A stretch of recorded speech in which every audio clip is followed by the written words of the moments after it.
কিয়ামতের দিন সর্বপ্রথম হিসেব নেওয়া হবে নামাজের। নামাজ। বিশ্বনবী ইন্তেকাল করবেন, রূহ বের হয়ে যাচ্ছে।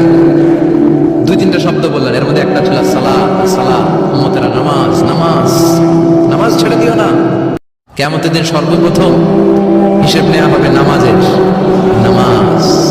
বিশ্বনবী ইন্তেকাল করবেন, রূহ বের হয়ে যাচ্ছে। দুই তিনটা শব্দ বললেন, এর মধ্যে একটা ছিল সালাত। সালাত, উম্মতেরা নামাজ নামাজ নামাজ ছেড়ে দিও না।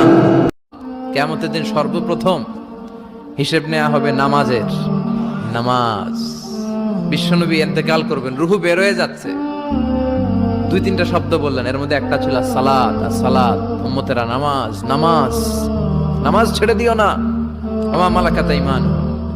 মানুষ ইন্তেকালের আগে শ্বাস বের হয়ে যাচ্ছে, রূহ চলে যাচ্ছে, ওই মুহূর্তে কি জরুরি কথা বলে নাকি ফালতু কথা বলে? সবচেয়ে জরুরি কথাটাই তখন সে বলে যায়।